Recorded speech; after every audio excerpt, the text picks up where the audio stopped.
હા બોલો. આજે ટોપીવાળી વાર્તા કહેવાની છે. બોલો એમ. આજે ટોપીવાળી વાર્તા બનાવવાની છે. બોલો.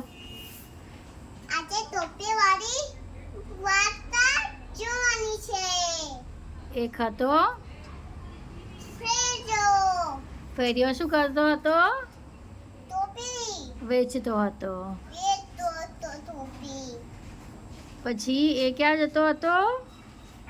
જંગલમાં રહેતો હતો. જંગલમાં નહીં, ગામે ગામ ફરતો હતો. ટોપી ગામે ગામ ફરતો હતો ફેજો. શેનો વેપાર કરતો હતો?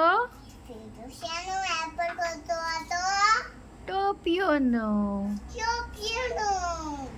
પછી એને શું થયું? એને શું થયું? થાક લાગ્યો.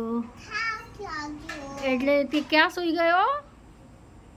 તે ક્યાં સૂઈ ગયો? બોલો. જંગલમાં. ઝાડ નીચે. ઝાડ નીચે.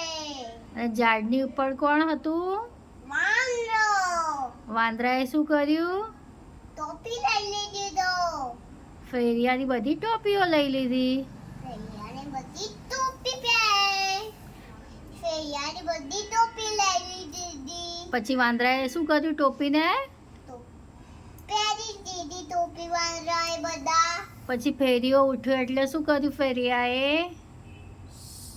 ફેરિયાએ શું કર્યું? ફેરિયો તો ચિંતામાં પડી ગયો ફેરિયાએ ચિંતામાં પડી ગયો કે મારી બધી ટોપીઓ કોણ લઈ લીધી?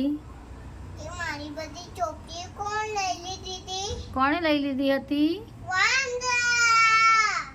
હા, પછી ફેરિયાએ શું કર્યું? એક યુક્તિ કરી. ફેરિયાએ શું કર્યું? યુક્તિ કરી.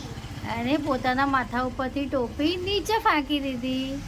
પોતાના માથાના નીચે ફેંકી દીધી ટોપી. એટલે વાંદરાએ શું કર્યું ટોપીને? શું કર્યું? ટોપી એના માથા ઉપરથી પહેરી લાશે ટોપી વાંદરા બધા. પછી એને બધા વાંદરાએ ટોપી નીચે ફેંકી દીધી. વાંદરાએ બધા નીચે ફેંકી દીધી ટોપી. એટલે પછી ફેરિયો બધી ટોપી ભરીને જતો રહ્યો.